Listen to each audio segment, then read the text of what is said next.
Students, स्वागत है आपका नेक्स्ट स्टडी में। दोस्तों मैं रवि कुमार। आज का जो वीडियो है दोस्तों वह है आपका बीमीय समीकरण पर, जो संबंधित कल हमने आपको बताया था वीडियो में कि बीमीय समीकरण कैसे निकालते हैं, डायमेंशन कैसे निकालते हैं। आज हम देखेंगे डायमेंशनल फार्मूला का यूज। बीमीय समीकरण का यूज, यह बीमीय समीकरण कहाँ पर यूज किया जाता है। दोस्तों बीमीय समीकरण, कोई भी मान लीजिए हमारे पास एक बीमा है, जैसे मान लीजिए कोई एक बीमा ले लिए ए, इसका बीमीय समीकरण MLT स्क्वायर है। दोस्तों यह तभी सत्य है जब यह बीमा और यह इस तरफ की दोनों तरफ की बीमाएं बराबर होंगी, तो यह सत्य है। बीमीय समीकरण जो है वह तभी सही हो सकता है जबकि RHS और LHS जो है दोनों बराबर होंगे। दोस्तों यह जो है बीमीय समीकरण का होमोजेनिटी प्रिंसिपल ऑफ डायमेंशन कहा जाता है, यानी कि समानता का बीमीय समीकरण के समानता का सिद्धांत, समानता का सिद्धांत है। दोस्तों इसका उपयोग हम बीमा को एक पद्धति से दूसरे पद्धति में चेंज करने के लिए करते हैं, दूसरी पद्धति में चेंज करने के लिए करते हैं। दूसरी बात, हम इस समीकरण का प्रयोग जो है बीमा को एक से दूसरे पद्धति में चेंज करने के लिए कर सकते हैं। उसके बाद दिए गए समीकरण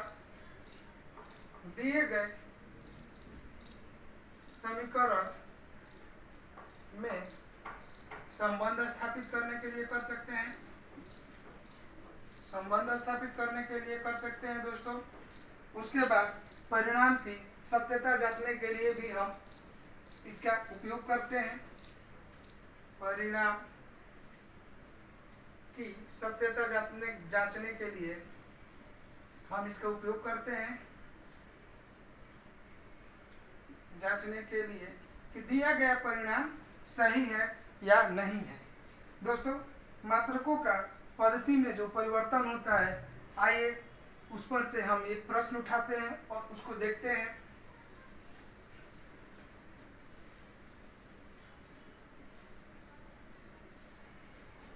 दोस्तों दिया गया एक है कि SI पद्धति में पानी का घनत्व 1000 kg प्रति मीटर क्यूब है, तो CGS में इसका मान क्या होगा। ध्यान से देखिएगा दोस्तों, SI पद्धति में हम मालूम कर चुके हैं कि घनत्व का जो बीमा होती है, घनत्व बराबर द्रव्यमान बटा आयतन, यानी कि M/V3, और जो इसकी बीमा होती है दोस्तों वह होती है M/L3, ML इनवर्स 3। यह जो है घनत्व की बीमा है। दोस्तों यहाँ पर ध्यान दीजिएगा, SI पद्धति में द्रव्यमान के लिए जो बीमा होगी वह हम इसको लिख सकते हैं, जो इकाई है kg मीटर इनवर्स 3। दोस्तों यह जो है घनत्व का SI मात्रक है। यहाँ पर ध्यान दीजिएगा दोस्तों, अगर हम यहाँ पर दिए गए घनत्व को N1 रखते हैं, N1 जो है दोस्तों वह है आपका M1 L1 इनवर्स 3। ठीक उसी प्रकार सीजीएस मात्रक में भी इसका जो घनत्व होगा दोस्तों वह होगा n2 मान लेते हैं अगर, तो घनत्व के लिए m1 L inverse 3 L n m2 और L2 n। यहाँ पर जो दो है इसको घन सीजीएस में हम निकाल रहे हैं, इसको दो रख रहे हैं। यहाँ पर दो दो दो डिनोट करता है कि सीजीएस में लिया गया है, लेकिन दोनों की बीमाएं दोस्तों समान होगी। जब बीमाएं समान है तो यहाँ पर हम n2 बराबर n1 into m1 L inverse 3 by m2 L2 inverse 3 यह लिख सकते हैं दोस्तों। अब आप ध्यान दीजिएगा कि आपको दिया गया है कि एसआई पद्धति में द्रव्यमान के लिए आप केजी का प्रयोग करेंगे, यानी कि n1, यहाँ पर ध्यान दीजिएगा दोस्तों, केजी। m1 के लिए हम केजी का प्रयोग किए यानी, और L1 के लिए हम मीटर का प्रयोग करते हैं दोस्तों। यहाँ पर m1 और m2 जो है यहाँ पर ये भी द्रव्यमान का सूचक है, लेकिन अब तो यह जो हो गया है दोस्तों आपका सीजीएस पद्धति में ग्राम का सूचक होता है, ग्राम, द्रव्यमान का सूचक ग्राम, और जो है लंबाई के लिए या जो आयतन है उसका सेंटीमीटर क्यूब। दोस्तों इसके बाद हम इन प्रश्नों को हल करते हैं। अब देखते हैं कि n2 इक्वल टू, यहाँ पर n1 जो है यह आपको दे दिया गया है दोस्तों 1000, और यहाँ पर देखिए दोस्तों केजी के लिए, केजी का जो वैल्यू होता है 1000 ग्राम होता है, और यहाँ पर भी हम ग्राम लिख दिए। सेंटीमीटर क्यूब के लिए, इसके लिए भी हम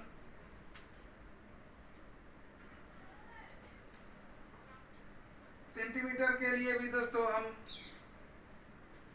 100 का पावर -3 बाई 1, यानी यहाँ पर सेंटीमीटर है दोस्तों। ध्यान से देखिएगा दोस्तों, 1 मीटर में 100 सेंटीमीटर होता है, और यहाँ पर भी हम सेंटीमीटर छोड़ दे रहे हैं। यहाँ पर सेंटीमीटर है, यह ग्राम हो गया। ध्यान दीजिएगा दोस्तों, यह जो है इसको जब हम हल करेंगे 1000 इंटू ये जी कट जाएगा, ये जी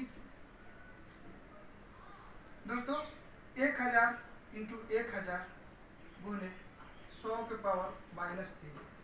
यह जो आपका पद्धति परिवर्तन हो रहा है, यहाँ पर देखिए 10 के पावर 6 गुने 10 के पावर -6। दोस्तों अगर हम इसको हल करते हैं तो जो इसका मान होगा 10 के पावर 6 इंटू 10 के पावर 1/6, ये कट जाएगा दोस्तों 1 ग्राम बटा सेंटीमीटर क्यूब। दोस्तों देख लीजिए यह पद्धति परिवर्तन हुआ। एसआई पद्धति में जो पानी का घनत्व 1000 केजी प्रति मीटर क्यूब था, वही सीजीएस पद्धति में ही पानी का घनत्व जो है 1 ग्राम प्रति सेंटीमीटर क्यूब हो गया दोस्तों। उसके बाद है आपका अगला प्रश्न। दोस्तों हम जानते हैं कि 1 न्यूटन में 10 के पावर 5 डाइन होते हैं। 1 न्यूटन में 10 के पावर 5 डाइन होते हैं दोस्तों। ये आए कैसे? डाइन जो है सीजीएस मात्रक है, और यह जो है एसआई मात्रक है। ध्यान दीजिएगा दोस्तों, 1 न्यूटन बराबर 10 के पावर 5 डाइन, और जो है न्यूटन है वह फोर्स की इकाई है, फोर्स की इकाई न्यूटन। यहाँ पर फोर्स की जो बीमा होती है दोस्तों, F equal to M A, F equal to M A M into L by T square F L T inverse 2। यह जो है फोर्स की बीमा है। ध्यान दीजिएगा दोस्तों, यह जो फोर्स की बीमा है इसको हम अगर डाइन में चेंज करना चाहते हैं तो देखिए कैसे चेंज होता है। एम के लिए दोस्तों यह जो है अगर हम इसको n1 लेते हैं तो यह हो जाएगा m1 L1 T1 इनवर्स 2। और जब सीजीएस मात्रक के लिए हम N2 लेते हैं तो भी बीमा जो है दोस्तों समान ही होगी। तो सीजीएस मात्रक में बीमा भी होगी वही चीज जिसको हम 2 से डिनोट कर रहे हैं कि यह सीजीएस मात्रक है M2 L2 T2 इनवर्स 2। ध्यान दीजिएगा दोस्तों, अगर हम इसको हल करते हैं तो क्या होता है, N1 बाई N2। हम इसको हल करते हैं या बराबर करते हैं, यहाँ पर N1 बाई N2 क्या होगा दोस्तों, M1 by M2 L1 by L2 और T1 बाई T2। ध्यान से देखिएगा दोस्तों, इसका T1 बाई T2 इनवर्स 2। ध्यान दीजिएगा, यहाँ पर जो यह है एसआई पद्धति है, एसआई पद्धति में M1 के लिए kg, दूरी के लिए मीटर और समय के लिए दोस्तों जो है सेकंड का प्रयोग करते हैं। उसी प्रकार यहाँ पर दोस्तों सीजीएस पद्धति में द्रव्यमान के लिए ग्राम, दूरी के लिए सेंटीमीटर और समय के लिए सेकंड का प्रयोग करते हैं। दोस्तों यह तो आपका 1 हो जाएगा। यहाँ से केजी के लिए 1000 होता है, 1 केजी में 1000 ग्राम, और मीटर में होता है 100 सेंटीमीटर। यहाँ पर दोस्तों यह जो है आपका सेंटीमीटर हो गया, यह ग्राम है। यहाँ पर जो आपका हो जाएगा 10 के पावर 5 ग्राम प्रति सेंटीमीटर स्क्वायर। दोस्तों यह जो है 1 न्यूटन बराबर 10 के पावर 5 ग्राम प्रति सेंटीमीटर स्क्वायर को ही हम कहते हैं एक डाइन। 1 न्यूटन, 1 न्यूटन, जस्ट इसको अपोजिट कर देंगे तो एक डाइन बराबर 10 के पावर -5 न्यूटन हो जाएगा। यह दोनों चीज आप याद रखिएगा कि 1 न्यूटन में 10 के पावर 5 डाइन और एक डाइन में 10 के पावर -5 न्यूटन होते हैं। दोस्तों उसके बाद है अगला, आगे की तरफ हम देखते हैं।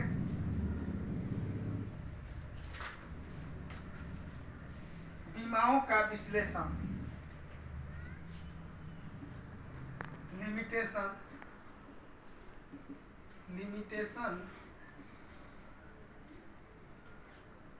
Limitation of dimension. दोस्तों बीमाएं जो है इनका कुछ लिमिट भी होता है। यह लिमिट क्या होता है आइए हम देखते हैं। बीमा में जो पहला लिमिट होता है दोस्तों कि कांस्टेंट का कोई बीमा नहीं होता है, यानी कोई भी आपको अचर पद दे देगा जिसका मान निश्चित है, उसकी बीमा कांस्टेंट का बीमा नहीं होता है। जो नियतांक है उसकी बीमा नहीं होती है, नियत है बीमा नहीं होती है। दोस्तों कांस्टेंट की जो है बीमा नहीं होती है। किसी सूत्र में एक सी जो बीमाएं हैं, यदि कोई फॉर्मूला हम लिखते हैं, उस फॉर्मूला में एक सी जो बीमाएं होती है उसमें अंतर नहीं किया जा सकता है। किसी सूत्र में एक सी बीमाओं में अंतर नहीं किया जा सकता है, बीमा में अंतर नहीं किया जा सकता है। यानी कि अगर हमको कोई फार्मूला दिया हुआ है, 2 फार्मूले हैं, उनमें अगर बीमा जो है सेम है, उसका हम अंतर नहीं निकाल सकते हैं दोस्तों। उसके बाद दोस्तों जो है आपका मापन में त्रुटियां, मापन में जो त्रुटियां होती है, इसका मतलब यह है कि अगर हम किसी भी वस्तु को मापते हैं या किसी भी वस्तु को हम उसकी मेजरमेंट करते हैं तो उसमें जो है कुछ त्रुटियां होती है। वह त्रुटि किसी कारणवश हो सकती है, यानी कि जैसे कभी गर्मी के दिन में जो मान लीजिए लोहा है वह लंबाई के अनुसार बढ़ जाता है, या जाड़े के दिन में कभी सिकुड़ जाता है। उसी तरह का जो कभी कभी अगर हम लोग जो टेप या फीता होता है उससे नापते हैं तो वह कहीं कहीं कट हो जाता है, जिसके हम त्रुटि हो जाती है, उसी को मापने के लिए जो है मापन में त्रुटियां होती हैं। यह दोस्तों होती है, पहली जो त्रुटि है वह है प्रतिशत मापन त्रुटि। प्रतिशत मापन त्रुटि, प्रतिशत मापन त्रुटि जो है वह है कि जब आपको स्टैंडर्ड मान दिया गया है और आप जब एक्सपेरिमेंटल मान करते हैं, यानी कि आपको कोई मापने के लिए दे दिया कि भाई यह 10 मीटर का छड़ है या 10 मीटर का लंबा फीता है, और अब जब एक्सपेरिमेंट करते हैं तो आप पाते हैं कि यह कम या अधिक हो गया, तो इसे हम प्रतिशत मापन त्रुटि, प्रयोगात्मक मापन त्रुटि भी कहते हैं। यानी कि प्रयोग के अनुसार जब आपको दिया गया छड़ की लंबाई अगर मान लीजिए 10 मीटर है और आपने उस त्रुटि को जो है कम या अधिक माप दिया, तो उसमें प्रयोगात्मक यानी आपके एक्सपेरिमेंट का मापन त्रुटि ज्ञात की जाएगी। इस मापन त्रुटि में जो प्रमाणिक मान दिया गया है उसमें से आपका प्रयोगात्मक जो आपने प्रयोग करके मान निकाला है उसका अंतर और बटा में आपका प्रमाणिक मान यानी कि स्टैंडर्ड वैल्यू जो आपको दिया गया है इंटू 100, यह है आपकी प्रतिशत मापन प्रयोगात्मक त्रुटि। दोस्तों उसके बाद है आपका संभावित प्रतिशत त्रुटि। संभावित प्रतिशत त्रुटि क्या है दोस्तों?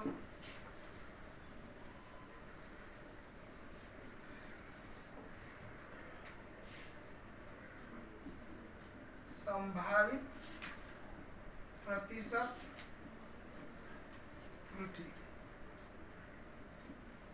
दोस्तों संभावित प्रतिशत त्रुटि एक ऐसी त्रुटि है जिसमें आपको किसी सीमा दी रहती है, एक निश्चित सीमा होती है उस वस्तु की, उसका एक अल्पमतांक होता है, उसमें जो दोस्तों होता है अल्पमतांक होता है। इस अल्पमतांक का मान जितना ही कम होगा उस वस्तु में उसकी जो त्रुटि की संभावना होगी वो बहुत ही कम होगी। जैसा कि आप उदाहरण समझ लीजिए कि यदि किसी छड़ की लंबाई 10 मीटर है, इस छड़ को जब हम मापते हैं और मापने की जो स्केल है उसमें त्रुटि 0.10 की है, और तो यह जो त्रुटि है अगर अल्पमतांक इसका कम है तो इसकी त्रुटि भी बहुत कम होगी। लेकिन यही अगर मापने की त्रुटि अगर 1 हो जाएगी तो आप ही बताइए कि इसमें अगर इसकी जो लंबाई है 10 और उसको नापते हैं तो वो भी तो आपका 9 हो जाएगा।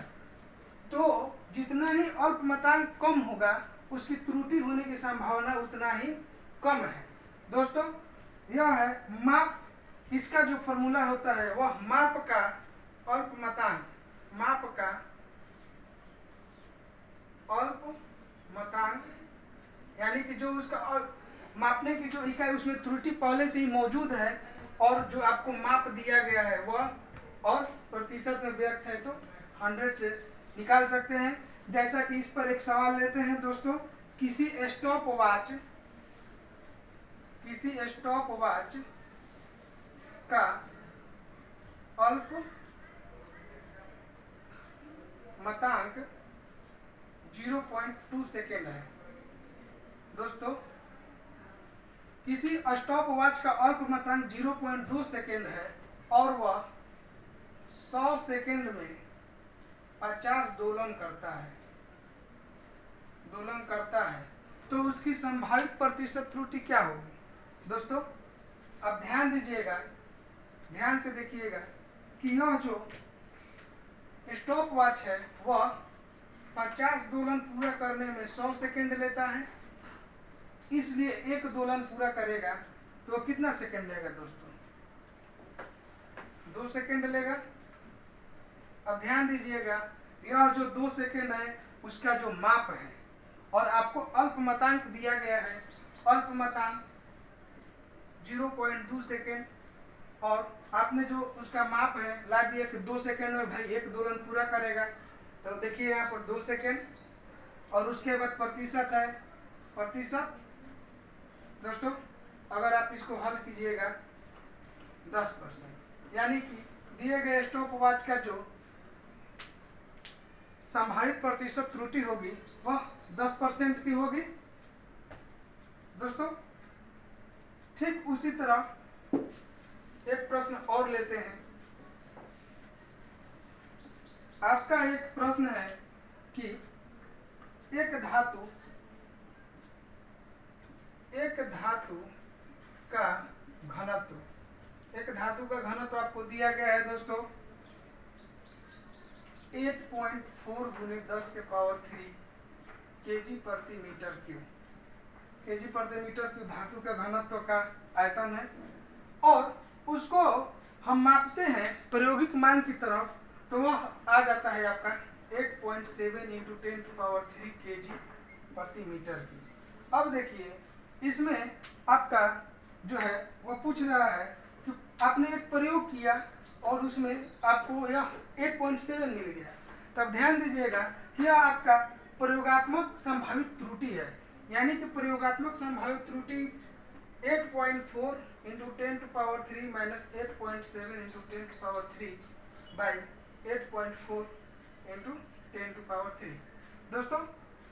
अब आप ध्यान दीजिएगा कि यह जो है प्रयोगात्मक, आपने एक प्रयोग किया है, पहले इसका घनत्व दिया गया है, उसके बाद का यह प्रयोग द्वारा आपने घनत्व निकाला है, तो उसका जो है उसमें प्रयोगात्मक संभावित त्रुटि है, जिसका कि यह जो फॉर्मूला है, ठीक है दोस्तों। और यहाँ पर 100, इसको हल कीजिएगा तो आपका होगा 3.3 × 10⁻³ 8.4 × 10⁻³ दोस्तों। यह जो है आपको जब हल कीजिएगा तो इसका जो उत्तर आएगा, यही आपका प्रश्न है, इसको हल करने में समय लगेगा, आप इसको करके देखिएगा दोस्तों। यह आपका फॉर्म हो गया है, और जो यह 100 है यह स्क्वायर है, आप इसको हल करके देखिएगा दोस्तों। इसके बाद है आपका सार्थक अंक।